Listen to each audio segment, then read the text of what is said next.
Shalom, salam sejahtera untuk kita semua.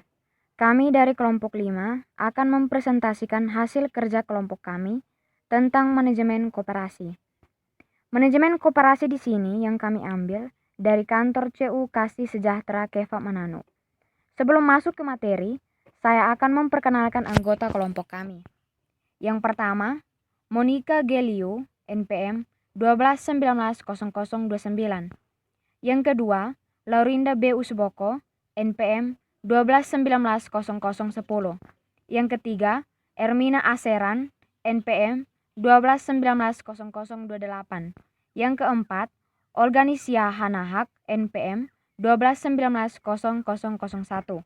Yang kelima, Maria F. Nehala, NPM 12190016. Yang keenam, Valentina Itlali, NPM 12190006.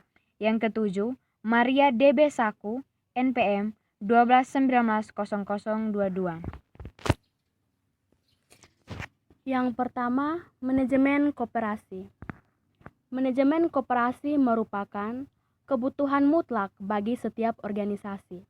Sebagaimana diketahui, hakikat manajemen ialah mencapai tujuan dengan tangan orang lain.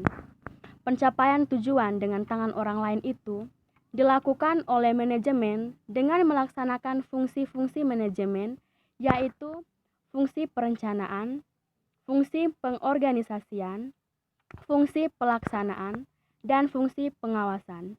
Dengan demikian, keberhasilan manajemen sebuah organisasi akan sangat tergantung pada pelaksanaan masing-masing fungsi tersebut. Struktur organisasi koperasi.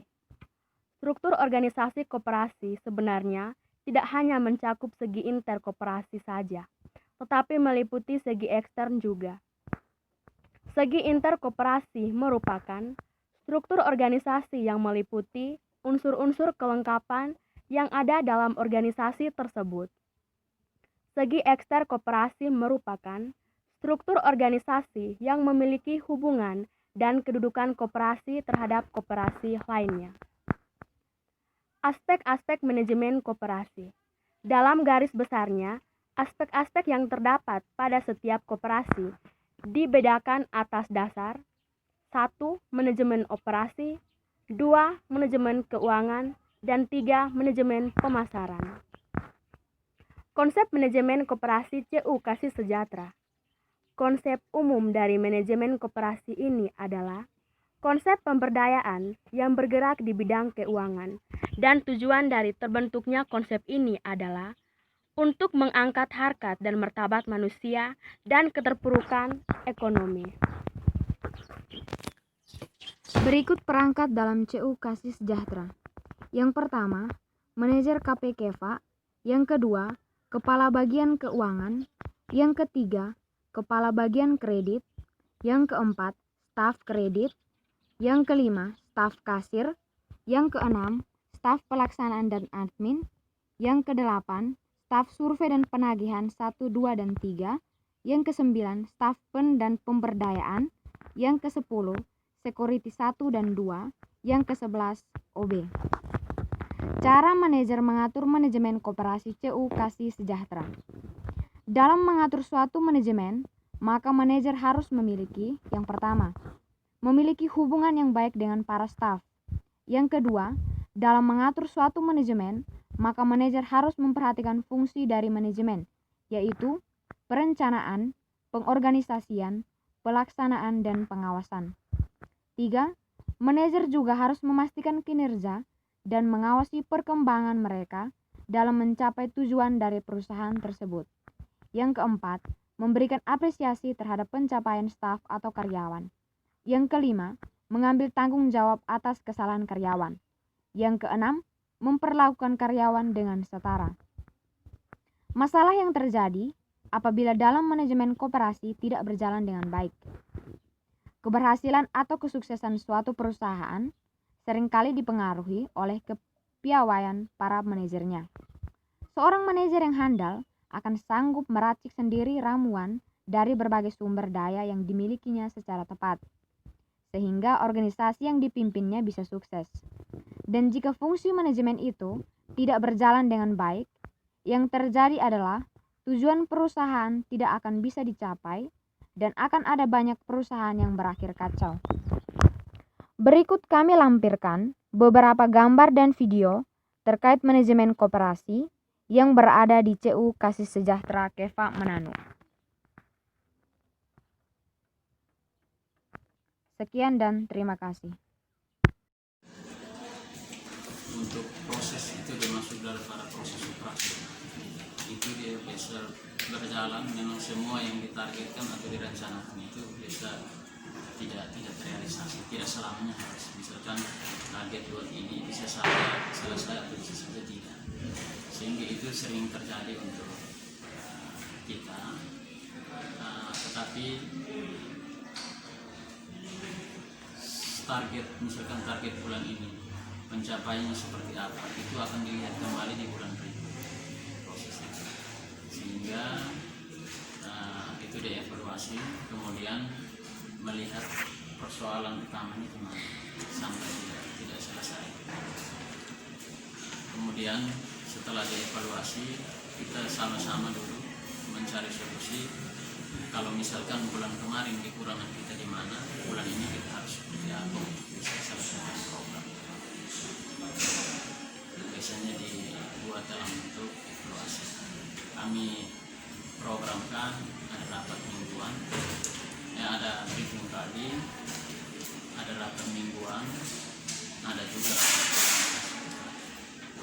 Sini itu evaluasi semua program kerja yang tercapai dan tidak tercapai untuk nanti bisa diperbaiki.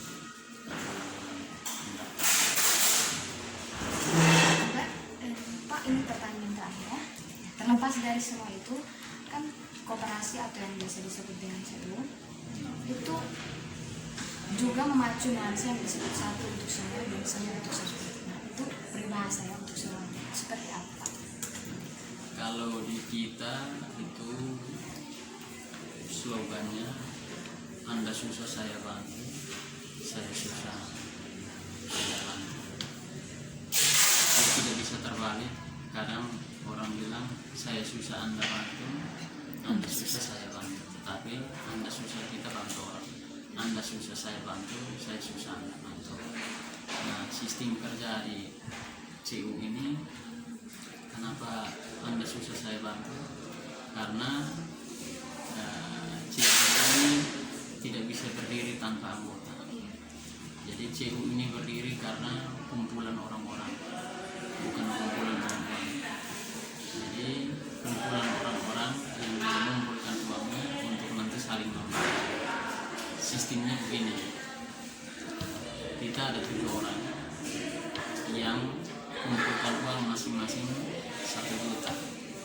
Berarti uang kita ada 7 juta.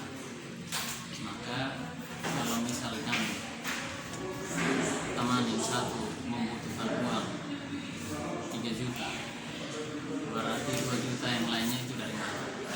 Itu dari teman-teman lain yang belum pinjam. Nah, di situ akan terjadi Anda susah saya bantu dan saya susah. Karena dia kumpul hanya 1 juta, tapi dia butuh uang 3 juta. Itu ambil dari mana? Kemudian juga di sini ada program solidaritas. Program solidaritas. Ada solidaritas kesehatan, ada juga solidaritas bukan. Nah, solidaritas kesehatan ini untuk saling membantu ya. Susah saya bantu, saya susah bantu. Kalau misalkan ada yang sakit, ada yang sakit, itu antara sesama anggota akan membantu membiayai pengobatannya itu 500.000 maksimal per bulan, per tahun. Jadi misalkan dia berobat, tidak punya BPJS, Itu berlaku untuk semua orang. itu berlaku untuk semua anggota CU. Ya, kalau misalkan dia sakit, iurannya 50.000 per tahun, tapi bisa klaim sampai 500.000 per tahun. Uang itu dari mana? Dia hanya bayar iurannya 50.000, tapi uang yang lain itu dari mana? Itu dari teman-teman yang lain yang bayar iuran yang dia tidak sempat sakit dalam tahun. Itu untuk solidaritas kesehatan. ada juga solidaritas duka, itu kalau misalkan kita meninggal dunia. Kalau misalkan dia meninggal, berarti uang duka yang kita beri itu 10 juta. Tidak berdasarkan dia sudah berapa tahun atau berapa bulan kecil. Misalkan dia masuk bulan ini, bulan berikut meninggal, dia berhak untuk mendapat 10 juta. Itu saling membantu, solidaritasnya di situ. Jadi uang misalkan dia baru bayar iurannya 100.000, berarti kasih dia 10 juta.